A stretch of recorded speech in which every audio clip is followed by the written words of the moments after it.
हाँ हाँ, आप इजाजत क्या है? हजूर हदीस शरीफ में आया है लो अगर आप काना मुझे इजाजत देंगे मैं चुप कर जाऊंगा। लोग हदीस शरीफ में आया है लो काना बादी नबीन लकाना उम्रन, यानी अगर मेरे बाद कोई नबी बन सकता तो उमर तो नहीं जरूर आया। नबी बनता। हजरत उमर के बारे में है। हाँ, उमरून तो नहीं आया, लकाना उमर उमर उमरा उमरा। हजूर इसका क्या मतलब होगा?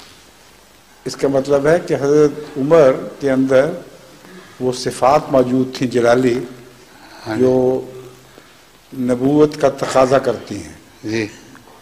और हजरत अबू बकर अब वैसे मर्तबे में आपसे अफजल थे और उनके अंदर वो जलाली सिफात नहीं थी, इसलिए हजरत अबू बकर का नाम नहीं लिया हजरत रसूलुल्लाह सल्लल्लाहु अलैहि वसल्लम ने, बल्कि हजरत उमर का नाम लिया है। अगर मेरे बाद से मुराद मेरे सिवा हाँ जी। किसी और को नबी बनाना होता तो अल्लाह ताला उमर को नबी बनाता। जी, जज़ाकुमुल्लाह हजूर।